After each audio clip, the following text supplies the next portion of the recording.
أعوذ بالله من الشيطان الرجيم. بسم الله الرحمن الرحيم.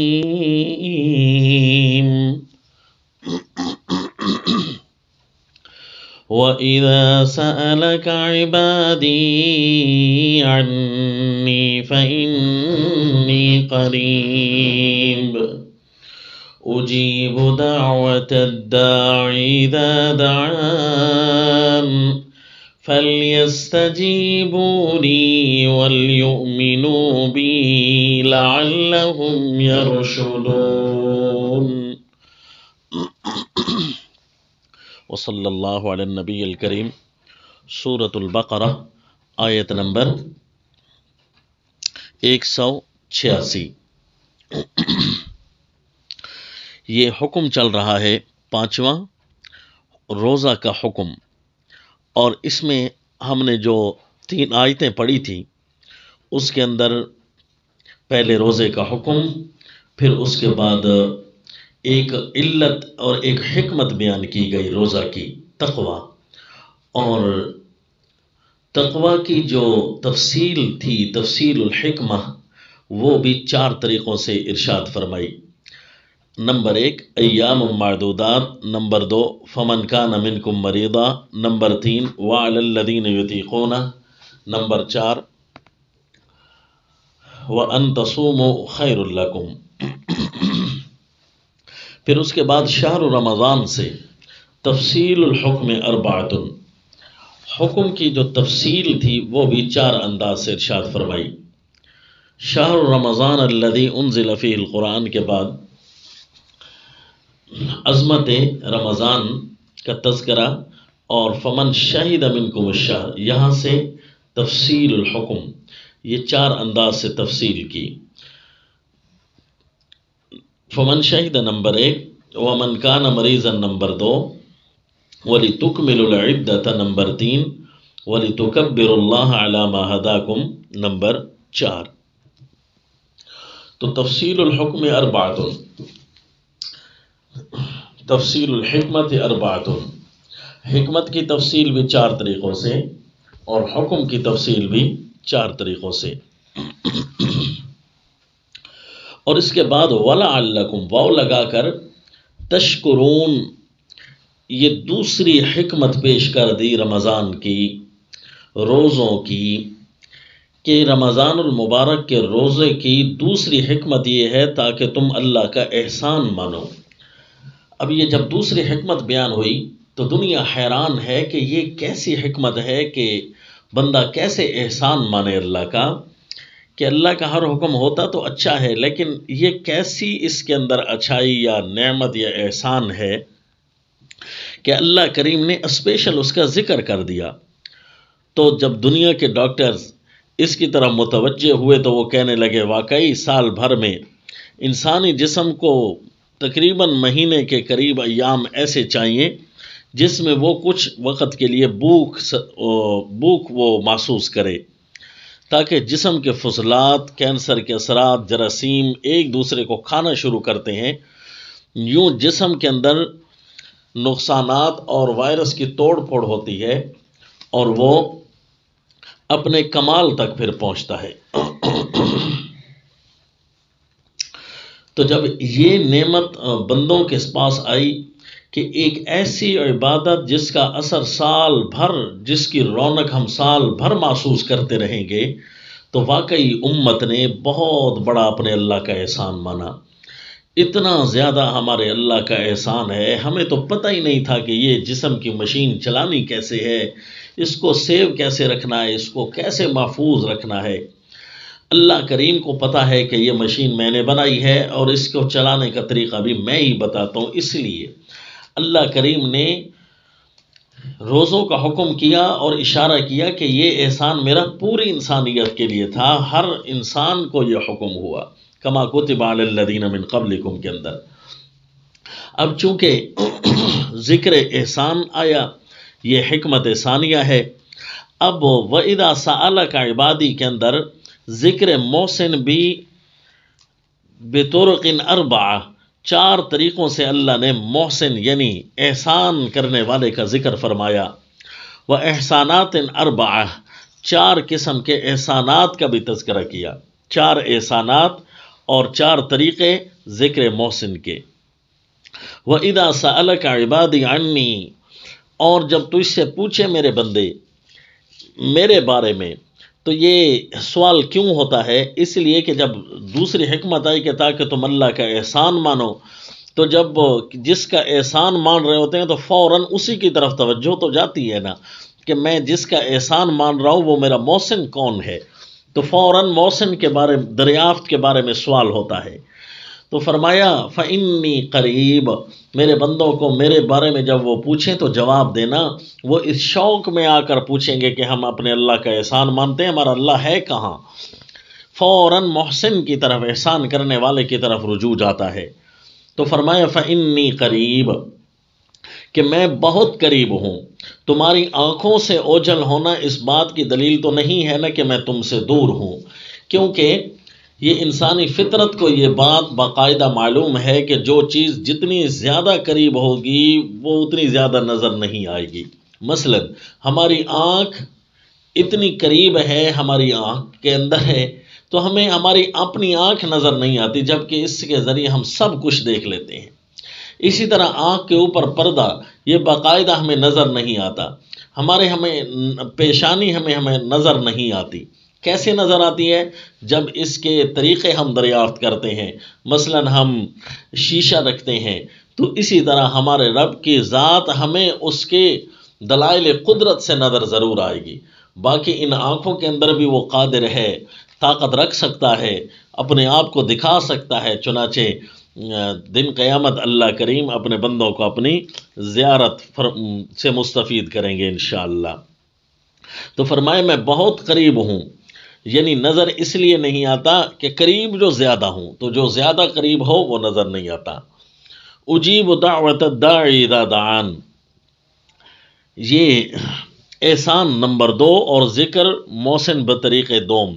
اجیب دعوت الداع، میں دعا کرنے والے کی دعا قبول کرتا ہوں، اذا دعان، جب بھی وہ مجھ سے مانگے، یعنی یہ میرا احسان ہے۔ شکر تم میرا اس لیے کر رہے ہو کہ میں اللہ تم پر بہت زیادہ احسانات کرتا ہوں، یہ بھی میرا احسان ہے۔ صرف یہ نہیں کہ میں نے روزہ تمہارا قبول کیا ہے یا روزہ کے طریقے تمہیں بتائے ہیں، بلکہ میرا یہ احسان ہے کہ ہر وقت تمہارے قریب ہوتا ہوں۔ یہ میرا احسان ہے کہ جب تمہاری مرضی آئے اور تم دعا مانگو میں تمہاری دعا قبول کرتا ہوں۔ دعا کی قبولیت کا جب طریقہ ہے وہ 2 طریقے ہیں۔ ایک ہے کہ دعا قبول کر کے اللہ سٹاک کر لیتے ہیں اور اس سے اچھا بدلہ دے دیتے ہیں۔ ایک تو بندے کے ذہن میں جو ہوتا ہے نا کہ مجھے یہ چیز ملنی چاہیے، اللہ کو پتہ ہے کہ اس سے زیادہ بہتر اس کے لیے کیا ہے، اللہ کریم سٹاک کر لیتے ہیں یا اس سے بہتر عطا کر دیتے ہیں۔ یا دوسرا طریقہ یہ ہوتا ہے کہ اس کی چاہت کے مطابق، مانگت کے مطابق اسے مل جاتا ہے۔ تو فرمایا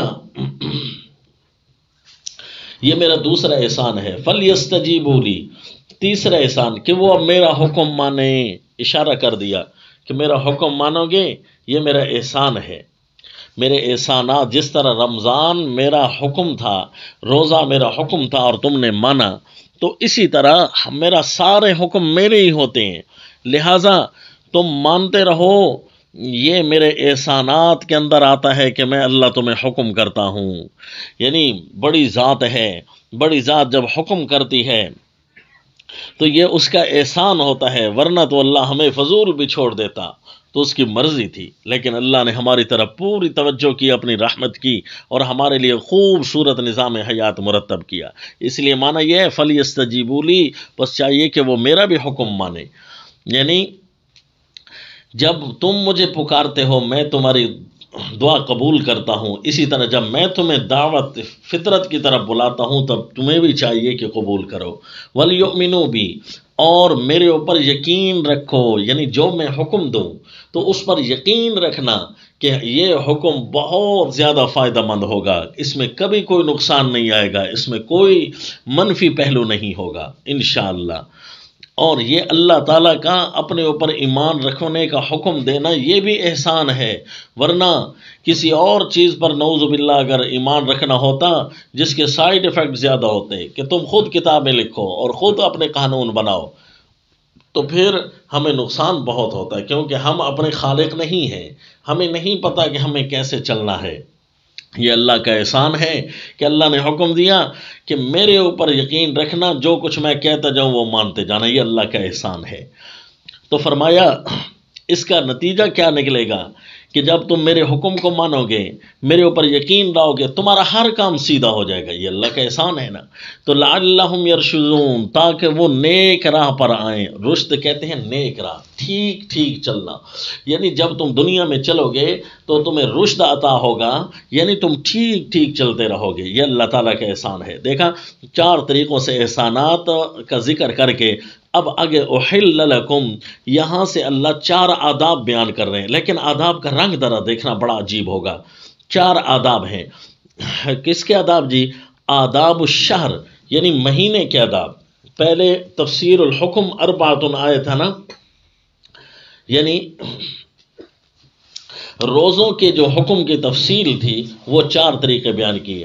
اب روزوں کی تفصیل تو نہیں ہے، البتہ یہ ہے کہ آداب الشہر، مہینے کے آداب کی تفصیل ضرور ہے کہ یہ جو رمضان کا مہینہ ہے اس کے کچھ راتیں ہیں اور اس کے کچھ دن کی گھڑیاں ہیں تمہارے پاس۔ تو اب تم نے کیا کرنا ہے، میں آرام سے آپ کو پہلے آداب گنوا دیتا ہوں اور اس کے بعد جو آداب جس رنگ میں بیان ہوئے وہ رنگ آپ کو سنانا ہے، جو کہ آپ نے محفوظ رکھنا ہے۔ بڑا عجیب نقطہ ہے۔ آداب الشہر کیا ہے جی؟ احل لکم لیلۃ الصیام الرفث الی نسائکم، یہ ادب نمبر 1 ہے۔ اس مہینے کا ادب یہ ہے کہ اس کے دنوں کو تم بے حجاب نہیں ہو سکتے اپنے بیویوں کے ساتھ، جبکہ اس کی راتوں کی اجازت دی گئی، نمبر 1۔ اور ادب نمبر 2، وکلوا واشربوا، کھا سکتے ہو اور پی سکتے ہو، کب تک؟ حتی یتبین لکم الخیط الابیض من الخیط الاسود من الفجر، یعنی صبح تک، صبح تک تم نے کھانا ہے، اس کے بعد نہیں کھانا، یہ اس کا ادب ہے۔ اور ادب نمبر 3، ثم اتم الصیام الی اللیل، کہ تم نے رات تک روزہ پورا کرنا ہے، یہ اس کا ادب ہے۔ ایسا نہ ہو کہ رات بھی آ جائے اور تم اس کے رات کو بھی روزے کے اندر انوالو کرو، شریک کرو، نہیں، یہ اس کا ادب ہوگا۔ جہاں رکنے کا حکم دیا وہاں رکنا ادب ہے، اور جہاں پر نہ رکنے کا حکم دیا وہاں نہ رکنا حکم ادب ہے۔ اور ادب نمبر 4، ولا تباشروہن، دیکھا نا اس مہینے کے چونکہ آداب تھے، روزے کے آداب کے ساتھ براہ راست تعلق نہیں، براہ راست مہینے کے آداب کے ساتھ تعلق ہے۔ تو اسی مہینے کے اندر رسول اللہ صلی اللہ علیہ وسلم نے اعتکاف فرمایا، یا پورا مہینہ یا پھر آخری 10 دن۔ تو آخری 10 دن رسول اللہ صلی اللہ علیہ وسلم اعتکاف کرتے تھے، لیکن پہلے پورا مہینہ بھی اعتکاف کیا ہے۔ ولا تباشروہن وانتم عاکفون فی المساجد، ویسے نفلی پورا مہینہ بھی کر سکتے ہیں، وہ رمضان کے علاوہ بھی کر سکتے ہیں، لیکن جو مسنون ہے وہ رمضان المبارک کے آخری 10 دنوں میں رسول اللہ صلی اللہ علیہ وسلم نے اعتکاف کیا۔ ایک دفعہ جو 20 دن اعتکاف بیٹھے تھے وہ ایک دفعہ نہ کر سکنے کی وجہ سے۔ وَلَا تُبَاشِرُوهُنَّ وَأَنْتُمْ عَاكِفُونَ، اس مہینے کا ادب یہ ہے کہ جب تم مسجد میں اعتکاف کر رہے ہو، ذکر تو اس مہینے کا ہے لیکن مسجد کا ذکر کر کے فرما دیا، اشارہ کر دیا کہ مسجد میں اگر اعتکاف کر رہے ہو تو وہ کسی بھی دن کے ساتھ متعلق ہو سکتا ہے، تو اس وقت تمہیں مباشرت کی اجازت نہیں۔ تو یہ 4 آداب بیان کیے، یہ تو میں نے آپ کو صرف نوٹ کرایا، لیکن آپ کو جو بتانا تھا کہ جو رنگ بیان کیا نا آداب کا، وہ رنگ بڑا عجیب ہے۔ کیا رنگ ہے جی؟ وہ پہلے شکر اور رشد 2 چیزوں کا تذکرہ ہوا۔ شکر یعنی اللہ کا احسان، مقام شکر جس کو مل جائے وہ بڑا آدمی ہوتا ہے، کیونکہ انبیاء اس مقام کو مانگتے رہے۔ رب اوزعنی ان اشکر نعمتک التی، قرآن پاک میں سیدنا سلیمان علیہ السلام کو اللہ نے اتنے مقامات دیے، اتنے اعلیٰ نظام دیے، بادشاہ وقت بنایا، پرندوں کی بوریوں کا علم، ہواؤں کا بادشاہ، پانیوں کا بادشاہ، جنوں کا بادشاہ، انسانوں کے نبی، اتنے بڑے اولو العظم پیغمبر ہیں، وہ اس مقام کے لیے دعا کر رہے ہیں، رب اوزعنی ان اشکر، اے اللہ تو مجھے توفیق دے کہ میں تیری قدر کروں، اتنے میرے اوپر انعامات کیے، اے اللہ ان انعامات کے بدلے میں جو قدر بنتی ہے نا، اے اللہ مجھے اس کی توفیق دیے رکھنا۔ تو اللہ نے امت محمدیہ کو انعام دیا ہے کہ جب روزے رکھیں گے نا اللہ کی قدر مان کر، تو یہ سمجھو انہیں مقام شکر مل جائے گا انشاءاللہ۔ اب مقام رشد بھی مل سکتا ہے تمہیں کہ جب تم سارے احکام مانو گے، جس طرح روزے کا حکم مانا اسی طرح سارے حکم مانو گے، ہر وقت مجھے پکارو گے اور میرے بارے میں نظریہ رکھو گے کہ اللہ ہر جگہ ہمارے لیے ہمارے قریب موجود ہے، اور میرے اوپر ہر قسم کے ایمان رکھو گے، تو تمہیں مقام رشد مل جائے گا۔ پھر دنیا کا کوئی کام، دین کا کوئی کام تم سے غلط نہیں ہوگا، سارے کام تم سے ٹھیک ہو جائیں گے، مقام رشد ملے گا۔ اب مقام شکر اور مقام رشد کی وجہ سے جو اگلا آداب اللہ نے بیان کیے، اس کے اندر چار نمونے اللہ نے رکھ دیے، شکر کے بھی نمونے اور رشد کے بھی نمونے، یہ آپ کو دکھانا تھا۔ اب جو ہے نمونہ شکر ہوگا اور پھر نمونہ رشد، پھر نمونہ شکر، پھر نمونہ رشد، یہ آپ نے چار چیزیں نوٹ کرنی ہے۔ اب نمبر 1 پڑھیں جی، احل لکم لیلۃ الصیام الرفث الی نسائکم، حلال کیا ہے تمہارے لیے روزہ کی رات میں، الرفث بے حجاب ہونا، یہ کنایہ ہے عن الجماع، بے حجاب ہونا، الی نسائکم اپنی عورتوں سے، یہ تو ہے مقام شکر، یہ شکر کا نمونہ نمبر 1۔ ہن لباس لکم، یہ رشد کا نمونہ ہے، وہ تمہارے لیے لباس ہیں، اور سیدنا ابن عباس اس کو سکن کا معنی کرتے ہیں، سکون کے معنی میں بھی آتا ہے، وہ تمہارے لیے پوشاک ہیں اور سکون ہیں، اور تم ان کے لیے پوشاک ہو اور سکون ہو۔ علم اللہ انکم، یہ دیکھو نا مقام رشد ہے، رشد کا نمونہ ہے۔ رشد کسے کہتے ہیں؟ ٹھیک ٹھیک چلنا۔ تو یہ ٹھیک ٹھیک چلنا ہوتا ہے جو بندہ اپنے حق حلال کے ساتھ رہتا ہے، اور جو حرام کے ساتھ رہتا ہے سمجھ لو وہ ٹھیک ٹھیک نہیں چل رہا، وہ رشد نہیں ہے۔ اسی طرح علم اللہ انکم، یہ شکر نمبر 2 ہے کہ اللہ تعالیٰ، یہ شکر کا نمونہ نمبر 2، اللہ تعالیٰ کو معلوم ہے کہ انکم کنتم تختانون انفسکم، کہ تم خیانت کر سکتے تھے اپنے آپ سے، کنتم تختانون انفسکم، تم خیانت کر سکتے تھے اپنے آپ سے، فتاب علیکم، سو اللہ نے تم پر اپنی رحمت کا رجوع رکھا، یعنی اللہ نے جس طرح رمضان کے روزوں کو تمہارے لیے رحمت بنایا نا، رمضان کی راتوں میں اجازت دینا یہ اللہ کی رحمت کا تم پر رجوع کرنا ہے۔ اور یہ مطلب بھی نہیں ہے کہ یہ مجبوری کے لیے تمہیں راتیں حلال کر دی گئی ہیں، نہیں، وعفا عن، بھائی اصل حکم تو اسی طرح کھڑا ہے، اگر کوئی چاہے تو رمضان کی راتوں میں یہ ادب برقرار رکھے، کہا نہیں، وعفا عنکم، مٹا دیا ہے تم سے، یعنی یہ رمضان کی راتوں کے لیے یہ حکم مٹا دیا گیا ہے۔ فالآن باشروہن، یہ مقام رشد، نمونہ رشد نمبر 2، فالآن باشروہن، حالانکہ یہ پہلے معلوم ہو چکا تھا، لیکن نہیں، اس کو رشد کا چونکہ نمونہ بنانا تھا نا، اس لیے پھر فرمایا فالآن باشروہن، سو تم مباشرت کر سکتے ہو اپنی ان بیویوں سے، وابتغوا ما کتب اللہ لکم، اور طلب کرو اس کو جو لکھ دیا ہے اللہ نے تمہارے لیے، یعنی یہ نہیں کہ یہ راہ گزر کے طور پر حکم ہے، مجبوری کے لیے حکم ہے، نہیں، یہ رشد کے نمونہ ہے، ٹھیک ہے، اس میں تم اولاد بھی پیدا کر سکتے ہو، طلاق مانگ سکتے ہو اللہ تعالیٰ سے۔ وَكُلُوا وَاشْرَبُوا، مقام شکر، نمونہ شکر نمبر 3، کھا سکتے ہو اور پی سکتے ہو۔ دیکھا اللہ تعالیٰ نے راتوں کو ہمارے لیے کھانے پینے کے لیے بنا دیا، کھا سکتے ہو اور پی سکتے ہو تم، حتیٰ، یہ رشد کا نمونہ، لیکن یہ کھانا پینا ٹھیک کب تک ہوگا؟ حتیٰ یتبین لکم الخیط الابیض، اتنے تک تم نے دیکھنا ہے کہ زمین و آسمان کے کناروں کو اللہ نے دھاگے سے تشبیہ دی، کیونکہ دھاگا ایک پتلا سا اور لمبا سا ہوتا ہے نا، اسی طرح زمین اور آسمان کے جہاں کنارے ملتے ہیں، رات اور دن کے کنارے، تو اس کے اندر شفق ابیض جب آتی ہے، یعنی جو کناروں پر پھیل جاتی ہے، صبح صادق جس کو کہتے ہیں، ایک صبح کاذب ہوتی ہے نا کہ ایک درمیان سے روشنی نکل کر آسمان کے آپ تک آتی ہے جب تہجد کا ٹائم ہوتا ہے، اور جب صبح اذانوں کا ٹائم ہوتا ہے نا صبح صادق، اس وقت ایک روشنی وہ جو لمبی سی درمیان تک آ رہی ہوتی ہے نا آسمان کے، وہ پھیل جاتی ہے آسمان کے کنارے، زمین اور آسمان کے کنارے جہاں ملتے ہوئے نظر آتے ہیں، اس لیے اس کو خیط الابیض کہا۔ ایک سفید رنگ ہو جاتا ہے اور ایک سیاہ رنگ ہوتا ہے، سفید رنگ کو کا خیط الابیض اور سیاہ رنگ کو کا خیط الاسود، حتیٰ کہ تمہارے لیے کالا دھاگا سے سفید دھاگا واضح ہو جائے۔ پوری رات ایک کالے دھاگے کی طرح ہوگی اور صبح ایک سفید دھاگے کی طرح ہوگی، یعنی رات کا کھانا تم نے اس روشنی تک برقرار رکھنا ہے۔ تو یہ رشد کا نمونہ نمبر 4، حتیٰ یتبین، یہ نمونہ نمبر 3 رشد کا۔ تو کلو واشربو نمونہ شکر نمبر 3 تھا۔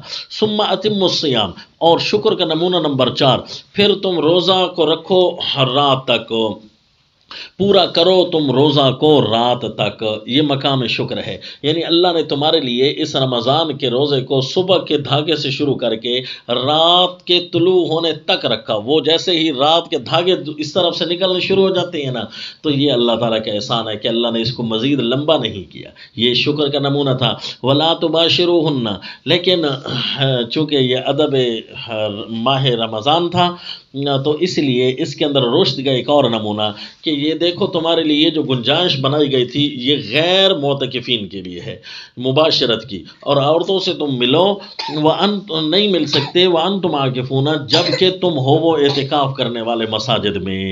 اشارہ کر دیا تلک حدود اللہ، یہ اشارہ کیا کہ یہ جو آیت تھی نا یہ احکام تھے، اللہ کی حدیں تھیں، یعنی اشارہ الی الآداب ہے، اس لیے کہا نا کہ 4 آداب ہیں، یہ احکام نہیں یہ آداب ہیں، آداب کے اندر حکم ہے، آداب کے رنگ میں ایک حکم ہے، اس لیے تلک حدود اللہ فرمایا، اشارہ الی الآداب۔ تلک حدود اللہ فلا تقربوها، یہ حدیں باندھی ہوئی ہیں اللہ کے، سو ان کے قریب بھی نہ جانا، یعنی ان حدوں کو چھونے کے قریب نہ جانا، باقی تم کچھ بھی کر سکتے ہو۔ کذالک یبین اللہ آیاتہ للناس لعلہم یتقون، یہ اللہ کا کمال ہے، یہ اسی طرح اللہ بیان کرتا ہے اپنے احکام لوگوں کے واسطے تاکہ وہ بچتے رہیں، تاکہ ان کے اندر تقوی پیدا ہوتا رہے۔ یعنی یہ اللہ تعالیٰ نے جس طرح یہ حکم بیان کیا کہ اس کے اندر اللہ تعالیٰ نے تمہارے اوپر احسانات بھی کیے، تمہارے اندر رشد بھی ڈالا، تمہیں سیدھا بھی چلایا، متقی بھی بنایا، یہ تو اسی طرح ایک حکم اللہ نے بیان کیا۔ جتنے بھی اللہ احکام اپنے بیان کرتا ہے نا لوگوں کے لیے، وہ سارے اسی لیے بیان کرتا ہے لعلہم یتقون، تاکہ وہ بچتے رہیں اور انہیں تقوی جیسے عظیم دولت حاصل ہو جائے جس کے لیے وہ دنیا میں آئے۔ لہذا آج کا سبق ہمارا پورا ہوا، ان تفصیلات کو یاد رکھیے، بڑی خصوصی تفصیلات ہیں، وما علینا الا البلاغ۔